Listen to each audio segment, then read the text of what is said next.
Namo tassa bhagavato arahato samma sambuddhassa. Namo tassa bhagavato arahato samma sambuddhassa. Namo tassa bhagavato arahato samma sambuddhassa. Suඤ්ඤතෝ lokang avekkassu Mogharaja sada sato attanuditting uhacca evam maccu tarosiya evam lokang avekkantang maccu rajana passati iti. Dear friends in Dhamma, so typically we discuss a particular sutta, considering various teachings available in a particular sutta, so that we are getting some insights, some guidance to our practice. So today also I have taken several suttas so that we can learn from them, we can get some guidance, and again we can get some example from the great Arahants, how they have lived their life. One interesting incident happened during the Buddha's time. There was one Brahmin called Bavari. So he is actually an advisor to King Kosala, and not only to King Kosala, even to his father, the great Kosala. And now he is becoming more older, and he is thinking of renunciating. Now this advisor to King Kosala, he is now thinking of renunciating, but he is a really good person and a very wise, gifted person. Now he informed that to King Kosala, and he says that I want to renunciate, I want to give up this government service. Maybe about 60 years, but he is elder than 60 years by that time, because he advised to great Kosala, that is King Kosala's father, and even now to King Kosala, and now he is pretty old, seems like around 100 years. Now anyway, so he decided to leave, and then King Kosala allowed that. He even given the some ministers to help him. Now from Magadha, he is traveling towards the south side of India, and he even come crossing the great river called Godavari. So it is mentioned even he crossed the Godavari great river, which is available in the south of India. And from the top side, from Magadha, he is coming all this distance, leaving aside all the luxuries he had. Now he is leaving everything back. But interestingly, some other ascetics, other Brahmins also followed him, because he is a great person, great teacher, and there are many followers to him, and they also followed him. And ultimately he reached a particular place called Assaka. So that's the country he reached ultimately, closer to the river Godavari, and he established a new village there, because government assistance, the king's assistance is also there, and some other followers are also there. He himself is a fairly fortunate person, so everything is coming good. And now they establish a new village, particularly Jahana. And his followers, particularly 16 members, each of them had their own followers. So therefore, it has become a great team, a group, and all of them are practicing Brahmins. Now, as a result of that, a lot of gains are also coming. Their reputation is building. So many people come and give various gifts to them. So what they ultimately do is, every year they conduct a great yaga, kind of a sacrifice to maybe various gods, maybe fire rituals, etc. And they do that based on that, whatever the gifts given. After one day conducted the yaga, there is another such ascetic arrived to Bavari, but this particular ascetic is a kind of a cunning person. It's not a real ascetic, but he is a person who pretend like an ascetic, and he approached the Brahmin Bavari and he asked money.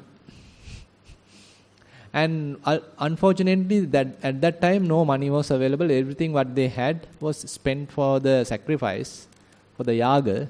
So therefore, Babari mentioned, okay, I'm really sorry, I don't have anything. So you have come at wrong time. But this asking person was not satisfied. He does kind of a curse. He say, if you are not giving, your head may split to 7 pieces on tomorrow. So that's the kind of a curse that this particular person is giving. Tomorrow, maybe within 7 days, your head may split into 7 pieces. Now, by the way, Babari got afraid because of this person's curse. Because he himself is pretending like a great ascetic. So he somewhat boasts about himself. So when it is mentioned to this Brahmin Babari, he got really upset. He got really depressed in today's terms, and he start thinking too much. And ultimately, fortunately, there was a deity who is really she is really respecting, loving this Brahmin Babari, and she wanted to help him. So always females are ready to help. So this time also, so this deity wants to help ascetic Babari. So she appeared in front of him and she mentioned, okay, don't worry.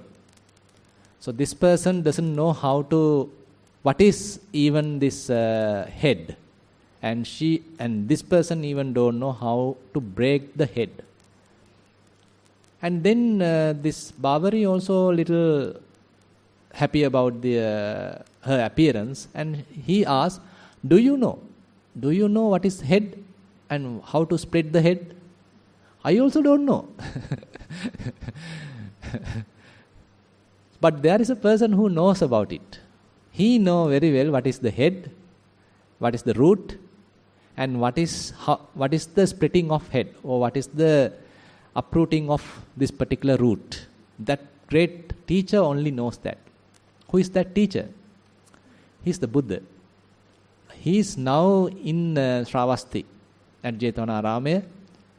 You better meet him. You better consult him. He may teach you what is the head or root and how to split it. That guy who came earlier, he is simply a pretender.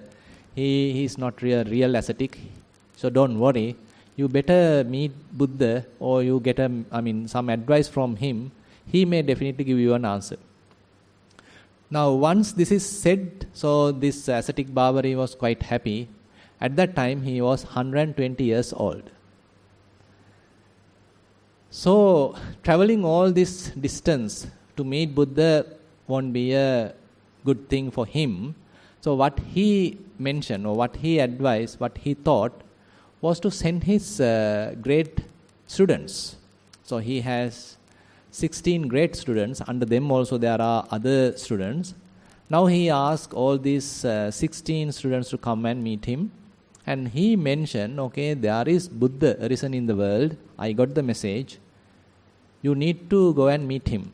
Then they ask from Babari, how do we recognize Buddha? Because there are many people who are telling, I am the Buddha, I am the Buddha, I am the Arahant, I am the Arahant.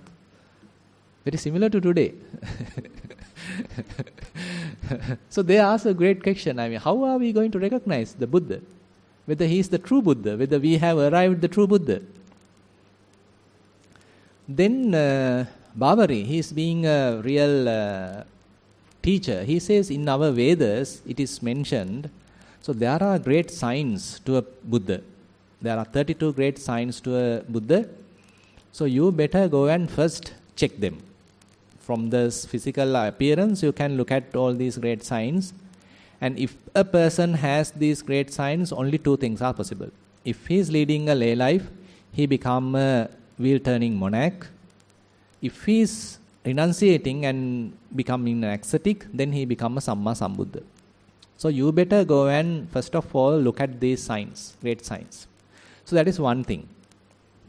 So he is giving a very beautiful criteria to check, a checklist. So next checkpoint is that next time you ask from that Buddha, who is my teacher? Now these are students now going towards the Buddha, and they have to ask from Buddha, who is my teacher? That is asking about Bhavari. Who is my teacher? How he is? How old he is? What are the great signs he has? How many great signs he has? And what are they? Now these 32 great signs are not only unique to Buddha. Some of them may be available with others as well. I heard that even Rahula also had some great signs. This Bhavari also had 3 great signs. Mind, not through words. So if he is the great Buddha, he may read your mind. And since you can't read his mind, he may answer in words. So very interesting. So they are approaching the Buddha. They are asking questions through the mind. Buddha reads their mind and answer through words. And they will understand. They can listen, they will understand.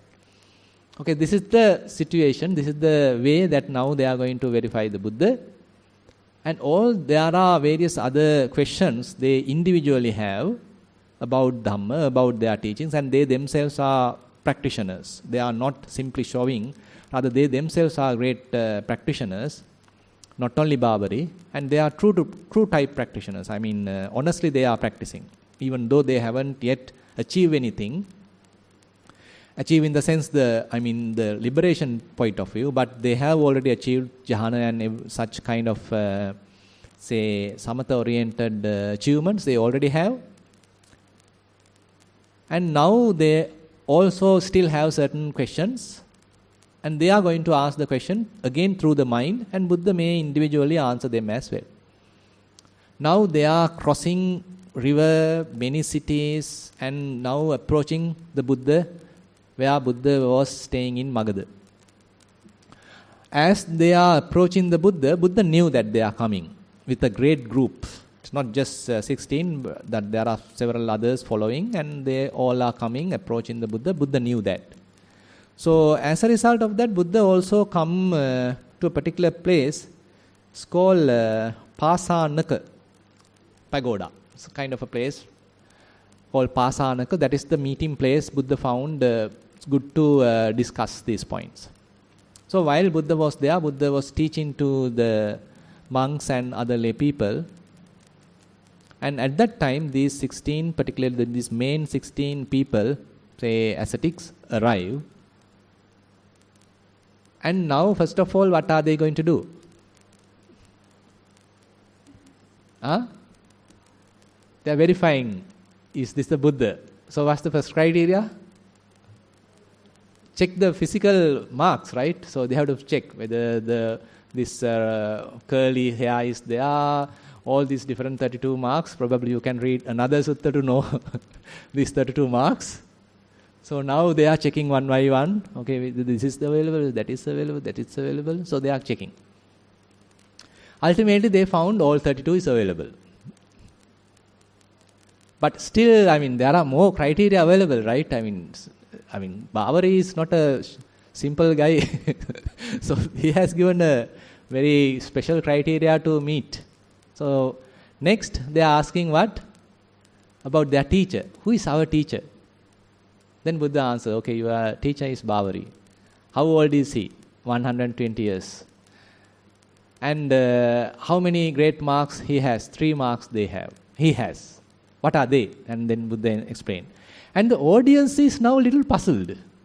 Why? So they can't understand what's now going on. There is no one who is asking the questions. But Buddha is only answering. Very interesting, kind of a drama-like situation. The Buddha is answering, and they may now think, okay, there may be a great God, kind of a deity may have approached the Buddha. He is asking questions which we can't see. Buddha can see, Buddha can hear, and to that Buddha is answering. So they also now somehow faithful about Buddha, and they are quite happy. Something is going on. We better be patient for some time.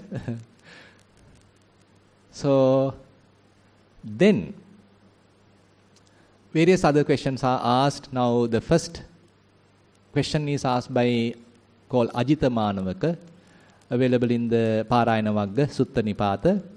So he asks very beautiful question related to how one can restrain various defilements and how one can uproot them. So then Buddha answer telling, Yani sotani lokasming sati tesang nivaranang sotanang sangvaram brumi panyayete pithiyari. Yani sotani lokasming. In this world, there are so many different kinds of streams. So what are they? What Buddha refer here as streams are the streams of defilements. Various defilements are available. Lustful streams, jealousy streams, ill will streams, miserliness streams. So different kinds of streams. I mean, you can understand. I mean, when a particular thought comes, it is not a single thought. It may follow by another thought. It may follow by another thought. It's a kind of a series of thoughts are coming. So Buddha refer them as a series of different defilements, streams of defilements, arising in different people's minds. And how one can check it, how one can restrain it. So that's the question asked by Ajita Manavaka. And how one can check it, how one can restrain it, and ultimately how one can uproot it. And then Buddha answer, Yani sotani lokasming sati tesang nivarana. Mindfulness is the one which is helping to restrain them. Sotanang sangvaram brumi. I call it as a kind of a restrainment. Sati sangvara. So you are restraining various streams of defilements using mindfulness. But mindfulness alone can't completely, wash them out, uproot them. What you need? You need wisdom. Then Buddha mentioned, Sotanang sangvaram brumi panyayete pithiyare. Ultimately, using the wisdom, you are completely removing them, uprooting them. Say, for example, various streams are flowing. Say you are building a dam. So once the dam is there, so streams can't further flow. Now they are fairly available, or rather fairly collected. And once you apply another force, you can ultimately evaporate them. So similarly, when various streams of thoughts are coming, the moment you become mindful, you are putting kind of a brake. You are applying some kind of a brake. You are not allowing those streams to continue. Assume that you are traveling by bus and you see someone and some kind of a disturbing incident, and now you start thinking. The moment you become mindful, you become grounding yourself. You earthing yourself. You come to your senses. Rather than thinking, continuously proliferating, you apply brakes. You stop yourself. But that alone is not the solution. You need to slowly apply wisdom, how to completely uproot this kind of conceptual proliferation. Too much thinking, various defilement streams. For that you need some amount of wisdom. So again and again you have to develop wisdom through various methods. Then slowly you can recognize when even a single thought arises. You are able to recognize kind of a calm, peaceful state of mind, undefiled state of mind. While you are maintaining that, okay, now a thought is arising. Now a defilement is arising. Now even that level you can reach, and then slowly that means you are able to calm down, uproot various defilements. Actually, likewise, many other followers, other students now asking various questions from the Buddha, and Buddha is answering. Now there is one student called Mogharaja. His name is called Mogharaja. He once answered a question, but Buddha didn't answer. Now, when others are asking questions, Buddha all answering. But he once asked the question, Buddha didn't answer. For the second time he asked the question, still no answer. Now he is thinking, I have heard, so a person can ask for the third time also from the Buddha. So better I try the third time. I better take the third chance as well. So he is asking for the third time. Then Buddha answered. Because the question he is asking is really a difficult question. Because if Buddha asks or other answer him immediately, he may not have the capacity to understand the question, understand the answer. So what Buddha has purposely done, now there are 14 others, Buddha waited till 14 others asked their questions. Now there are 16 people who's asking questions. Even though this Mogharaja put his question maybe at an early stage, Buddha didn't answer, but he answered to another person's question. But in the audience, Mogharaja is still available, right? I mean, he's also listening to the whole thing. While listening, he's further developing his understanding. Now, after some time, again he asked the question. Still Buddha didn't answer, but continuing. So he has to wait till the 15th. So he is now asking as the 15th person, then only Buddha answered. So the question what Mogharaja asked, Kathang lokang avekkantang machu raja na passati. So how one can look at the world so that the Mara can't trace that person. So if one has some kind of an understanding, if one is behaving in a particular way, is there a way or is there a kind of an understanding so that Mara can't see him? It's a Mara question. So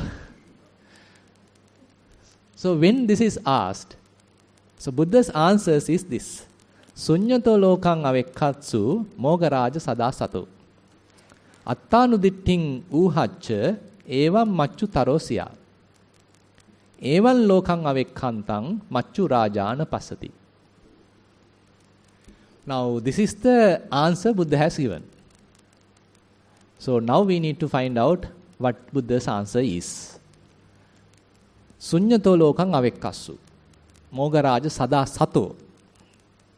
So if one is able to look at the world as empty, Mogharaja, that's the name, Mogharaja, if one is looking at the world as empty, sada sato, every time mindfully. Attanuditting uhacca, completely withdrawn from I-making, mind-making or self-view. Evam machu tarosya, for that person or to that person, the Mara can't see, Mara can't trace. Evam lokang avekkantang machu rajana passati. If a person is able to behave like that, maintain that kind of a mentality, maintain that kind of an understanding, the Mara can't see him. So now you know how to be free from Mara. Now let's find out, how to achieve it. So basically, the teaching is based on a sunyata. So one of the Buddha's great teaching is based on this emptiness. And this is one of the very interesting and fairly profound teaching of the Buddha. And this is something typically not discussed. And typically not interesting either. And Buddha himself mentioned, when Buddha talks about these kinds of teachings, the Sangha, even the members of Sangha who is coming in the future, may not pay attention. Instead, when someone is, say, playing music, recite various verses more melodiously, so those are the ones they attentively listen, not to the sermons based on the emptiness. So when Buddha's teaching slowly fade away, the depth of the teaching slowly go away, vanish, disappear from the world, first these are the teachings go away, fade away, disappear. Some other things, rituals and all these things, they start still remaining among the people. But that may be ultimately go away. So whatever the teachings talk about the Nibbana, whatever the teachings particularly talk about this emptiness type of things, they are not much interested to the typical worldings, typical beings. Because they want to, reduce the petrol price, to find out a job, look for a, say, government job, going abroad, finding a promotion. So there are many other business, quite important, rather than thinking of emptiness. What's the purpose of looking at air? You guys are spending time just looking at in-breath, out-breath. What's the purpose? So if you are telling that I am looking at emptiness, then they will laugh. Right? So therefore, the teachings of emptiness is not something interesting for many people. Therefore, Buddha mentioned even the monks, when Buddha is talking, when Buddha's teachings are available related to the emptiness, the monks who are arising in the future, they are not lending their ears to listen to that. Instead, they may be interested of various melodious things being recited. They may show their interest. So that's a kind of a warning that Buddha is telling what's going to happen in the future. Future may be today. So before immediately getting to sunyata or emptiness, let's discuss a little bit about how we can, at least for some time, experience it. So on the other hand, one time Venerable Ananda asked, Bhante, there is sunyata is mentioned. The term is referred, sunyato lokang. What is this emptiness? What is this sunyata? Then Buddha give a direct answer. Buddha mentioned, Sunyamidang attenava attani yenava. Sunyamidang attenava attani yenava. This whole world is empty of self and whatever related to self. So that's why it is called empty.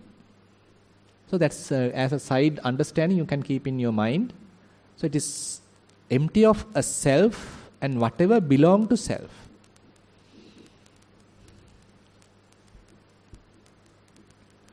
Now suppose we get into the practice.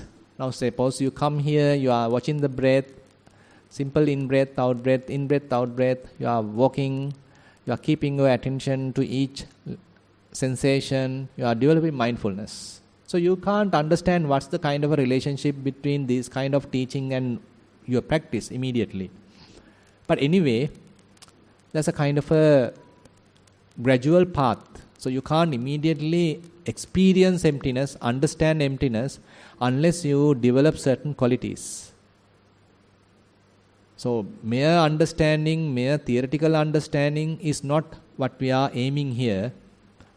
So there are various books related to emptiness, sunyata, but that alone is not the important thing. But here, what is aimed is realizing emptiness, experiencing emptiness, and if possible, living in emptiness, dwelling in emptiness.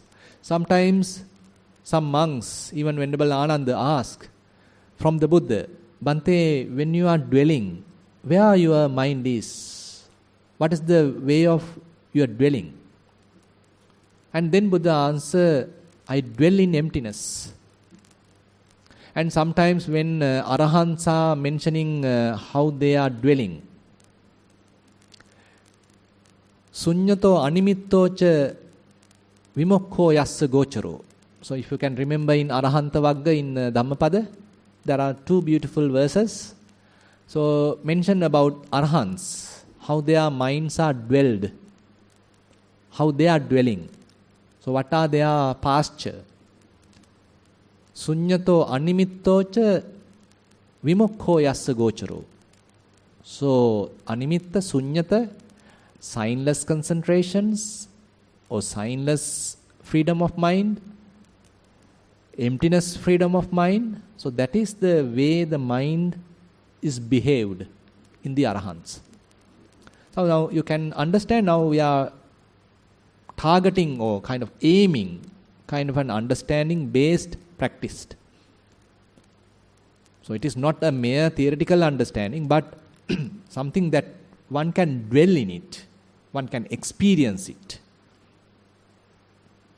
Not merely intellectually understand, but one should be able to experience it, dwell in it. Not maybe 1 minute, 2 minutes, maybe long time.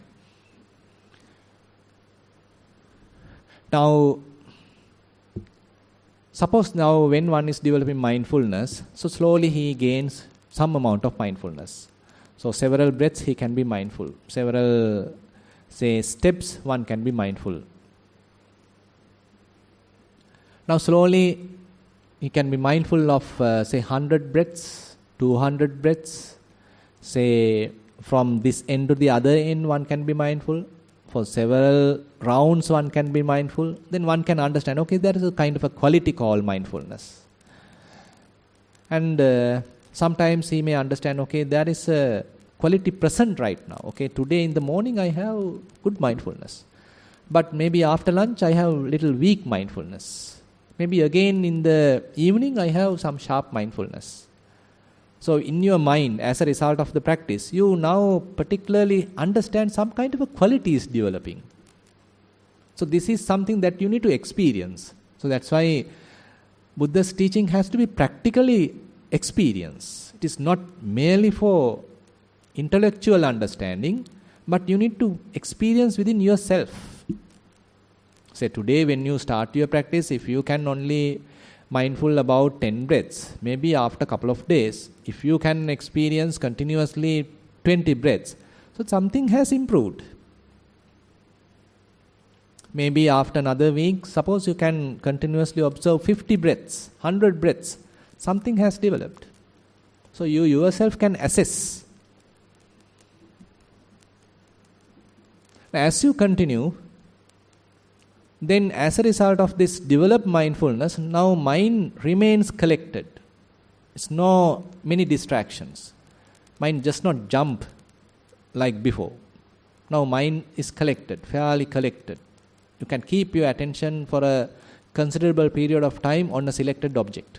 Now you can say, okay, mind has somewhat collected, samadhi, concentrated.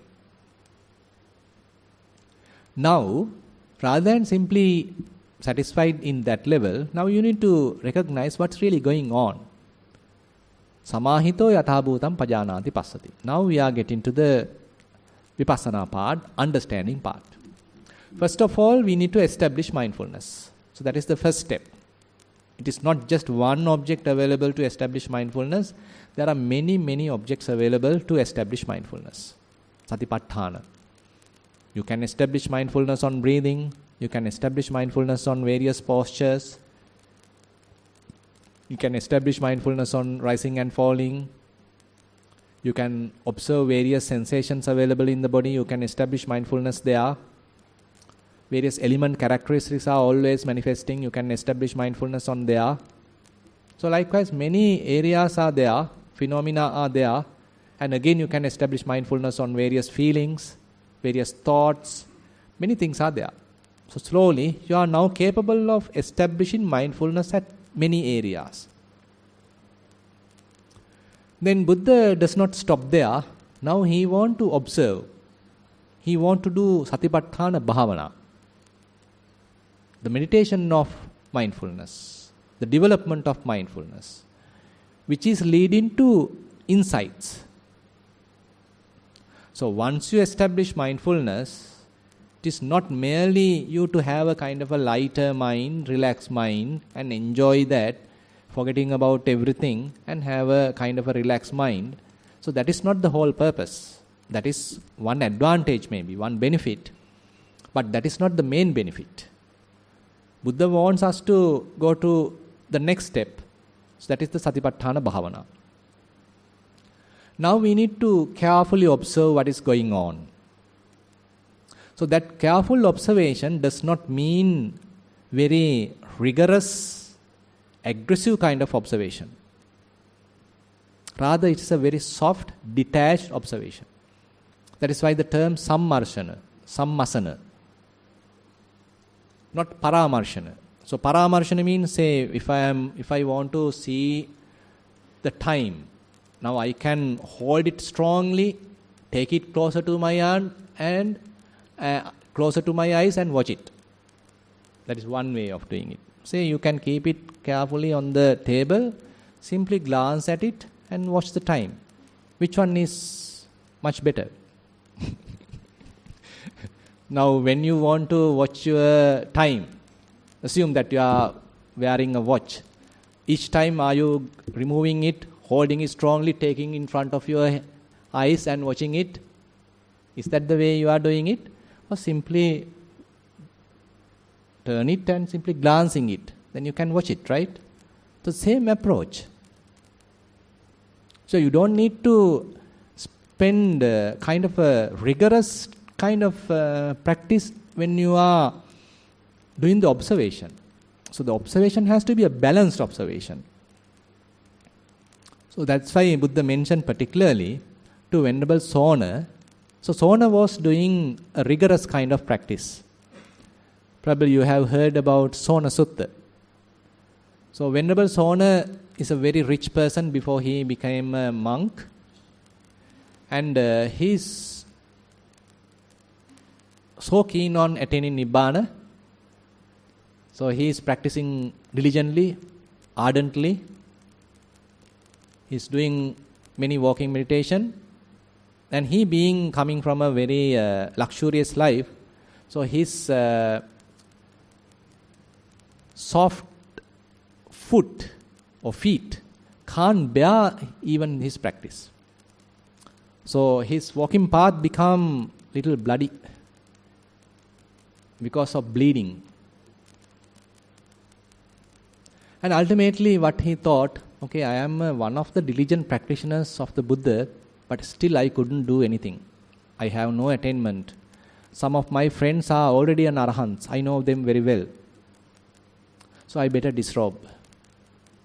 Because I have a lot of wealth, I can disrobe, can do a lot of meritorious deeds. And as a good, say, faithful person, I can accrued a lot of merit, so that can be another option I may have, so I better disrobe.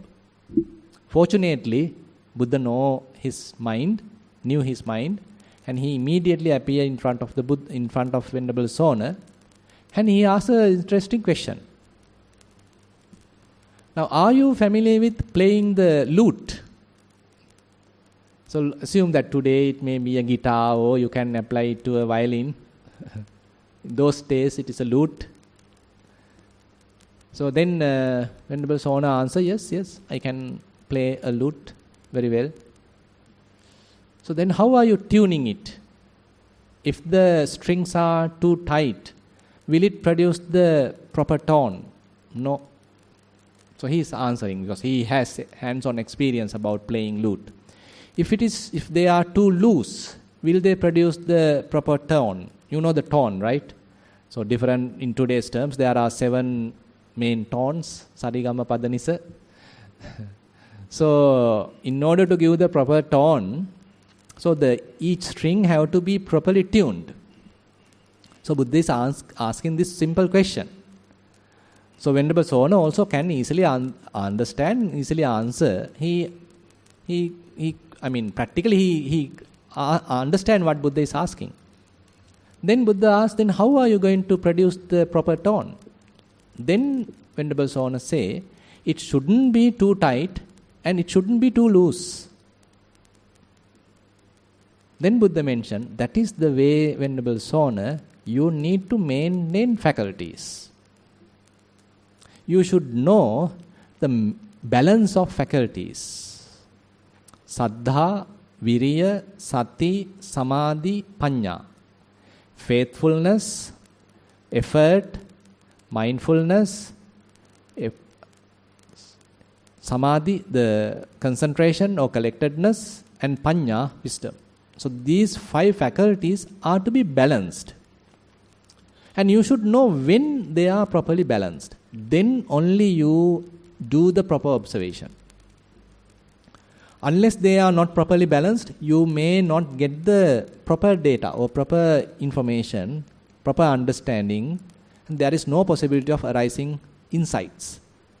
So in order for you to have insights, these faculties are to be balanced.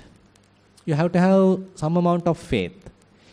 Currently, probably you don't have any insights, you don't have any tangible results, but still you are continuing because you have faith. Buddha has taught the proper Dhamma, teaching is correct, so you have that faith. So you have faith on Buddha, you have faith on Dhamma, you have faith on Sangha, so that's why you are continuing. Even though sometimes path is difficult, even though you don't have any result, still continuing. So the faith is there. And the effort has to be balanced. And if you have less effort, then you practice 1 month, say you come to Kalalgoda, then another month, nothing. Maybe next month also you come. That's maybe less effort. I mean, that may not give any big result. Because you are not regular in your practice. So you have your effort has to be a balanced effort. So as I mentioned today also to some nuns actually, it is not that you are doing kind of a 100-meter run, rather you have to do a marathon. So it's quite different, right? So if you are doing 100 meters, so you have to put all the effort you have because only a short distance to run. But if you do the same way for a marathon, what are you going to result? What would be the result? You can't even complete the race, right? The marathon is a long distance. So in order to go for a long distance, you have to still have to apply some effort, but kind of a moderate effort, because you have a long distance to travel. So similarly, in the practice also, at the beginning, there may be little effort or rather some amount of high effort is required because still the defilements, hindrances are so powerful, you need great effort. But as you continue, probably understand, okay, now mind is somewhat tamed, less distractions. It can stay with the breath, stay with the walking for a long time now. But even at that time, if you are applying too much effort, then that means you don't know about balancing effort. So when you understand, okay, now things are happening smoothly. Previously, it's not like that. Previously, my mind playing havoc. Many defilements, many distractions. Can't keep my attention even for several breaths. But now it is not like that. Mind has somewhat tamed. It is behaving like a good boy now and simply staying with the breath for many minutes maybe. Say 15 minutes continuously being with the breath. No distraction. So that means now you need to understand now something has happened within the mind. Now I better reduce the effort, otherwise samadhi may not arise. So the very quality helped you to calm down the mind. If you are maintaining the same amount, become the hindrance or obstacle for you to go to the next level. That you need to understand. Now if you do that refinement, say now you are applying only the necessary amount of effort, then mind can go to the next level of concentration. Mind can refine. Just to give a simple example, suppose you start your practice with Anapanasati, and since you had a lot of distractions, and you understood, okay, I have to note it. In, out, so you are noting.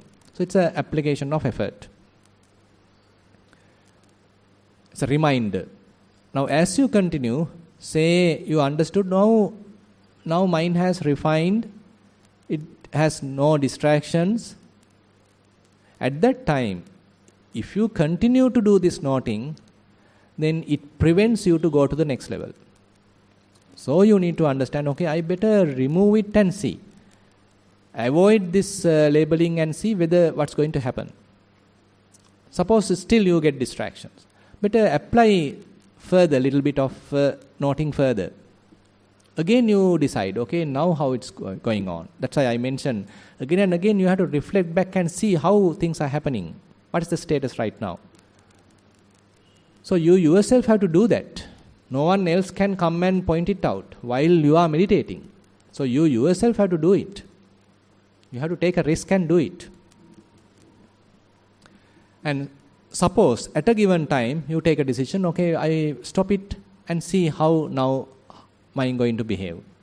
Suppose now you stop noting, but mind remains calm, no distractions.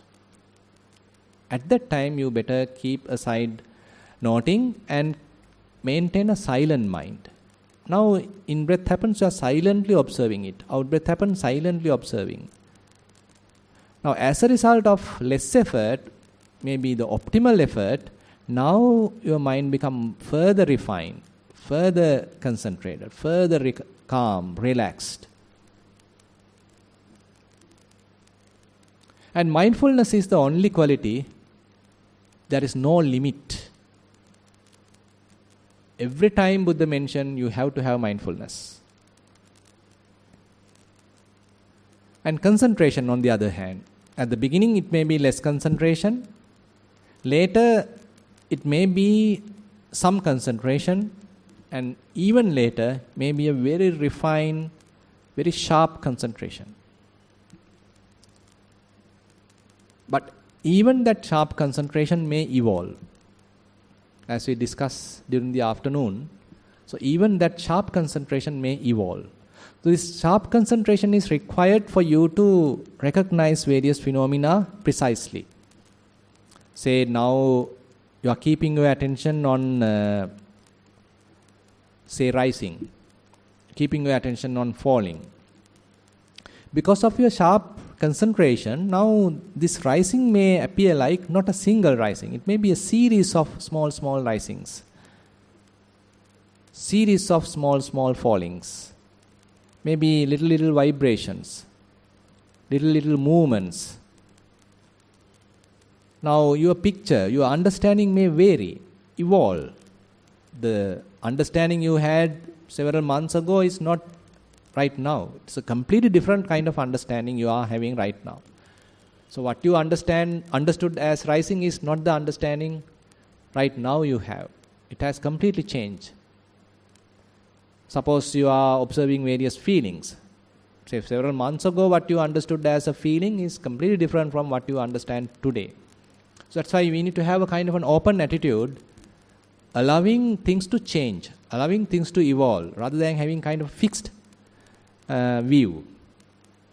Ready to accept, ready to change, allowing things to evolve, accepting things. So these are the kind of good qualities helping us to open up.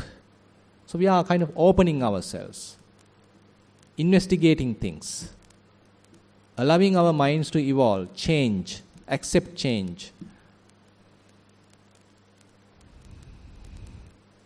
Now little understandings are still happening. Say as breathing happens, now probably you understand, okay, thoughts are happening, but I don't need to worry about them. I can still maintain my attention on breathing. Now thoughts are like kind of background things for you now. Previously thoughts are really disturbing. You can't pay attention to breathing.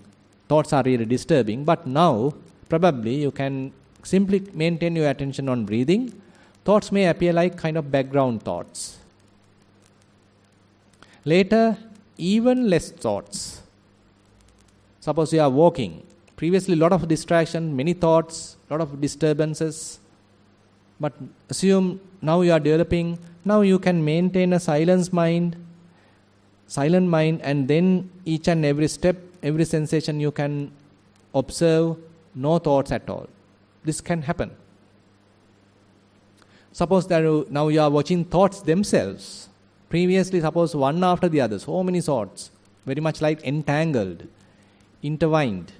But later everything appear little separated. You can watch one thought after another thought, one thought after another thought. And what we are doing right now, Buddha mentioned as Satipatthana Bhavana, where you are recognizing different phenomena and you are investigating how they are behaving. Not through book, but through your faculties, using your own faculties. You have mindfulness, you have concentration, using those faculties, and you have effort, you have saddha, faith. That's why you are observing it again and again, even though they are not really interesting, maybe really sometimes boring. They don't obey your orders. Today you expected, say, pleasurable feelings to appear, but always painful feelings. And when painful feelings appear, you always want them to fade away quickly, but still they are remaining.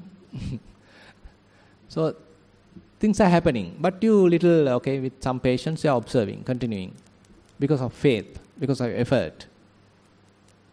But you are learning. Through direct experience, you are learning.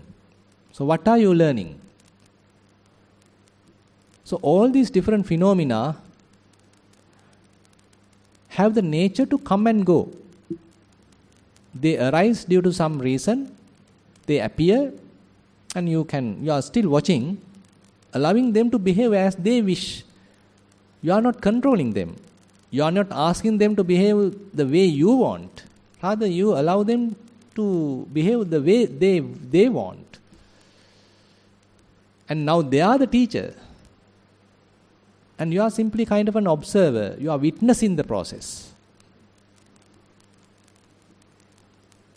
So as you are witnessing, a kind of a deep understanding slowly growing. So this growth is fairly slow. So that's why sometimes we don't have much patience to do it, because we need quick results. We need tangible results within a week, 2 weeks. But things are happening slowly. So we have to have a lot of patience. And the proper balance also not happening every time.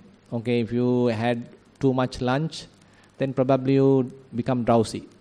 Then the balance may not happen. If you didn't have enough lunch, you feel, weak. Still not the proper balance happen. So you are continuing, suppose there's a protest in the close by road, you may lose your balance. Suppose someone is telling, the fuel price again increased, you lose your balance. Someone is shouting, you lose your balance. So many distractions are there. So many,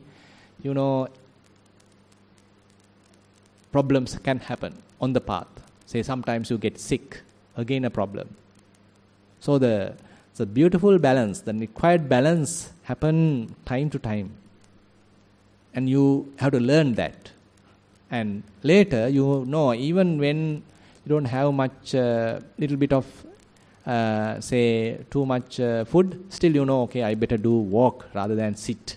So you now understand, how to handle things.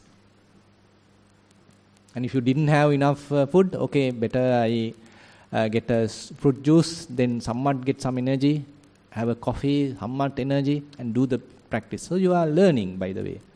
So likewise, you are adjusting yourself. You are learning all these things, different things, through your own experience. Actually, we have to go through all these different obstacles, troubles. Then only we become kind of a seasoned practitioner, experienced practitioner, based on going through a lot of troubles, difficulties.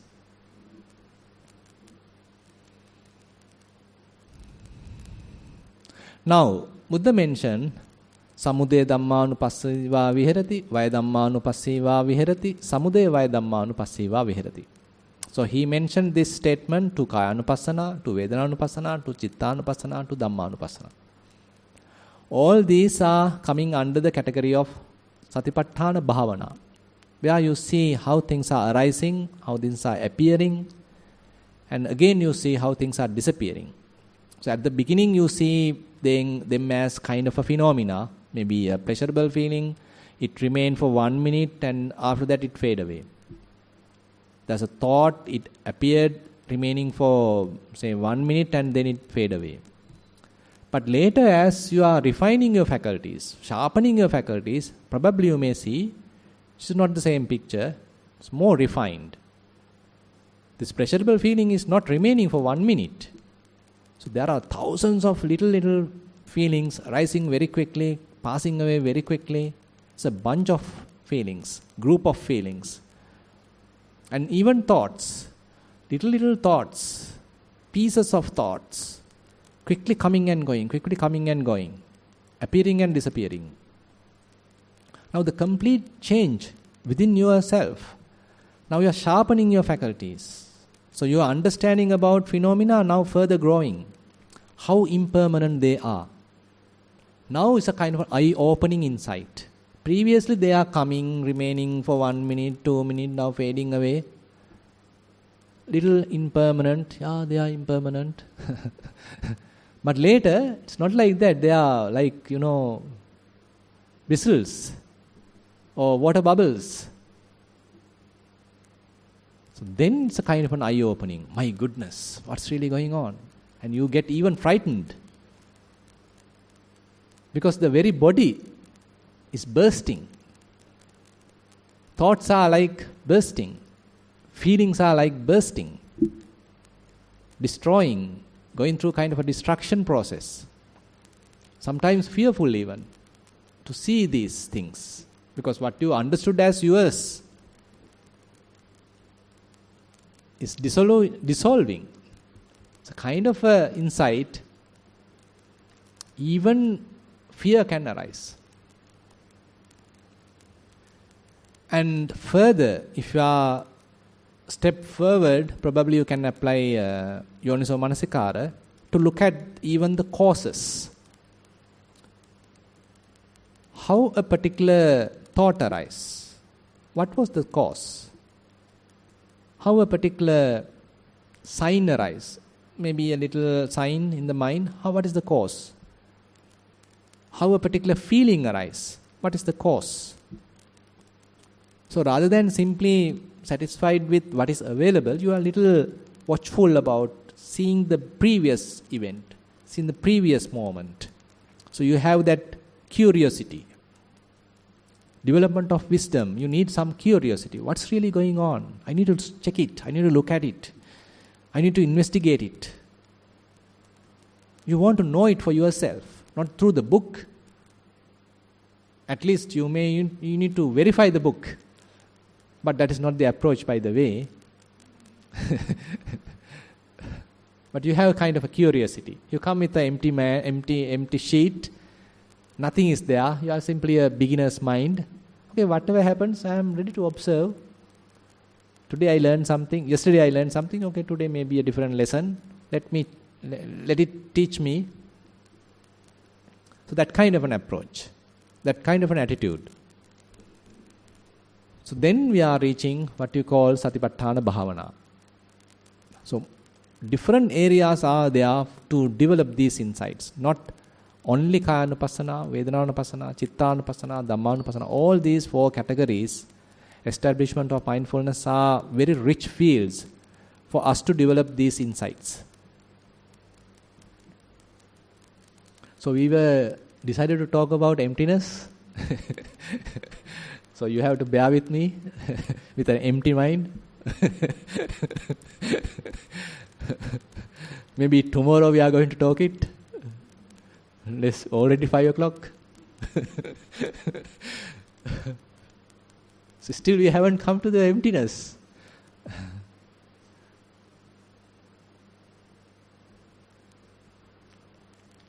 Now, more and more we are observing. So the very first insight is actually not the emptiness.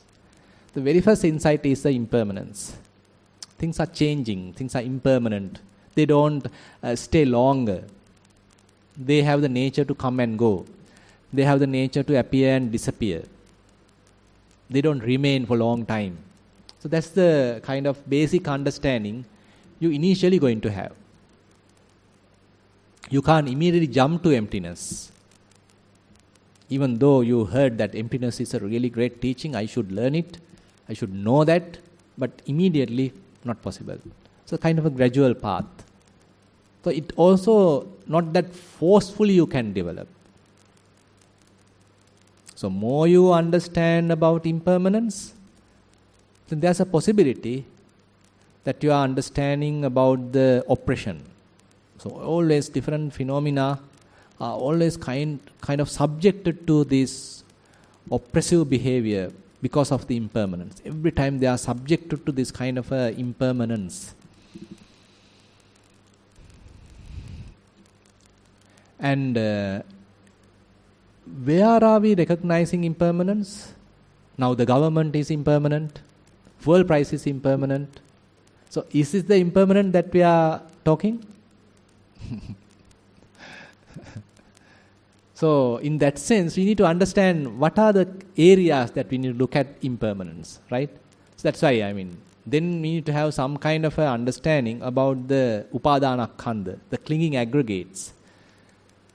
So I have to have some understanding about the rupa, various elements, forms, feelings, thoughts. So they are the most fundamental elements. So based upon that, we have given a lot of names, concepts. So government is a concept, president is a concept, prime minister is a concept, fuel is a concept. They are not elements. So no point of recognizing the impermanence of the government or president or the whatever it is. But here we are talking a little bit more deeper, more elementary, more fundamental levels that we are talking. So that's why, first of all, we need to have some kind of theoretical understanding as well about these 5 aggregates. And then we are observing. And when we are doing Kayanupassana, which aggregate we are working with?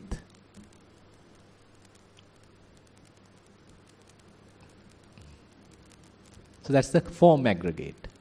Rupa Upadana Khanda. So when you are dealing with Kayanupassana, so we are dealing with Rupa Upadana Khanda. And when we are observing various feelings, observing them, understanding, scrutinizing, things are there. So what is the Upadana Khanda we are dealing with? The Vedana Upadana Khanda, feelings, clinging aggregate. Suppose there are various signs coming on, appearing, and you are observing them, they disappear. So then the Sanya Upadana Khanda. So various thoughts are appearing, various defilements are appearing, wholesome thoughts are appearing, unwholesome thoughts are appearing. So then we are dealing with Sankhara Upadana Khanda. So sometimes, assume that you are dealing with various sense bases. So there you recognize immediately how sense base become active and the recognition happens. The I and the form comes together and then the recognition happens. Understanding, or we can say cognition happens. Then the I consciousness happens. So then likewise we are recognizing the consciousness aggregate. But immediately we can't jump to the Dhammanupassana, Chittanupassana. So Buddha always recommends starting with somewhere we can practice, directly practice. That's why the practice starts with some basics. Practice starts with recognizing, feelings, may be, elements, rising and falling, maybe breath. So this is where we may be starting, but slowly it may evolve to the form aggregate, feeling aggregate, and later maybe even to thoughts, sensations, the emotions, signs, formations, etc., etc. So the refinements happening. So more you understand impermanence, it may lead to understand unsatisfactoriness, And further, it can evolve to understand non-self. So the emptiness, sunyata, is one way of looking at non-self. So in anatta, there are typically about 5 different ways it is mentioned. So sunyata, emptiness, is one aspect or one attribute of non-self. So we'll discuss maybe further in depth about sunyata on tomorrow. So that is how actually we have to at least have kind of an understanding, slowly evolve to the understanding of sunyata. We'll go a little deeper on tomorrow. With that, I like to conclude today's Dhamma sermon. It may be kind of a more laying the ground. And thank you very much for attentive listening. I have a small sharing of merits. Today lunch dana was offered by Mr. and Mrs. Tudor Dias. May all the departed relatives of the both sides obtain the merits. Wish everybody good health and happiness. Theruvan Saranai. So from today morning, actually we all were practicing diligently. And with that we were able to accumulate a lot of merits. And we observe precepts. That is also there. And try to develop mindfulness, concentration, wisdom, understanding impermanence. So next you can understand emptiness. So with the before you understand emptiness, the electricity came. So with that, we were able to accumulate a lot of merits. So we share these merits with all the past relatives. We share these merits with all the celestial beings and whoever in need of merits. And let these merits help us also to understand Buddha's teachings and to the practice to the best of our ability. Let's recite the traditional verses. Ettavata amhehi sambatang punya sampadang sabbe deva anumodantu sabba sampatti siddhya. Ettavata amhehi sambatang punya sampadang sabbe bhuta anumodantu sabba sampatti siddhya. Ettavata amhehi sambatang punya sampadang sabbe satta anumodantu sabba sampatti siddhya. Akasattha ca bummattha deva naga mahiddika punyantang anumoditva chirang rakkhantu sasanang. Akasattha ca bummattha deva naga mahiddika punyantang anumoditva chirang rakkhantu desanang. Akasattha ca bummattha deva naga mahiddika punyantang anumoditva chirang rakkhantu mamparang. Idang vo ñātīnaṃ hotu sukitā hontu ñātayo. Idang vo ñātīnaṃ hotu sukitā hontu ñātayo. Idang vo ñātīnaṃ hotu sukitā hontu ñātayo. Imina punya kammena māme bāla samāgamo satang samāgamo hotu yāva nibbāna pattiyā. Imina punya kammena māme bāla samāgamo satang samāgamo hotu yāva nibbāna pattiyā. Imina punya kammena māme bāla samāgamo satang samāgamo hotu yāva nibbāna pattiyā. Sadhu, sadhu, sadhu.